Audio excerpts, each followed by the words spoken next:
guerre en Ukraine à présent et le soutien inébranlable des États-Unis à Kiev, Washington se dit déterminé à mettre l'Ukraine dans la meilleure position possible afin de l'emporter face à la Russie.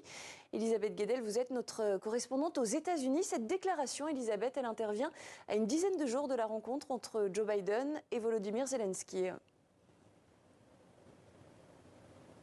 Oui, le conseiller national américain à la sécurité, Jake Sullivan, participait hier par visioconférence à une réunion organisée à Kiev, dans le cadre notamment, vous l'avez dit, de la préparation de cette rencontre très importante, Biden-Zelensky, ici à New York, en marge de l'Assemblée générale des Nations unies.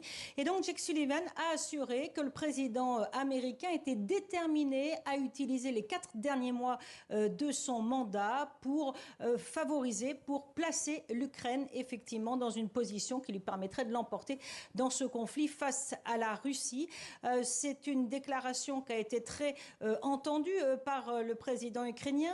Une façon évidemment pour Washington de rappeler son soutien à Kiev, mais aussi de pousser Kiev à envisager et à préparer la paix. Alors Volodymyr Zelensky a assuré sur la chaîne de télévision CNN tout à l'heure qu'il allait présenter et discuter de son plan de paix à Joe Biden.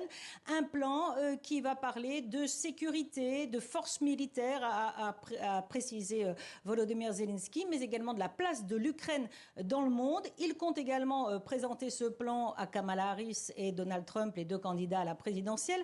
Donald Trump qui a réaffirmé cette semaine qu'il entamerait tout de suite des négociations de paix dès qu'il sera élu à la Maison-Blanche au mois de novembre. Il n'attendrait pas son investiture au mois de janvier. Alors il n'a pas détaillé comment il allait faire, mais son colistier J.D. Vance a dit, lui, que ce plan de paix, eh bien, l'Ukraine devait accepter de céder les territoires à la Russie et à renoncer à intégrer l'Union européenne et l'OTAN. Or, le plan de paix de Volodymyr Zelensky comprend au contraire que de garder les territoires contrôlés par la Russie. Donc on comprend bien dans ce cadre de présidentiel aux États-Unis que le choix du prochain président du pays ou présidente, eh bien, ça sera déterminant pour l'avenir de l'Ukraine.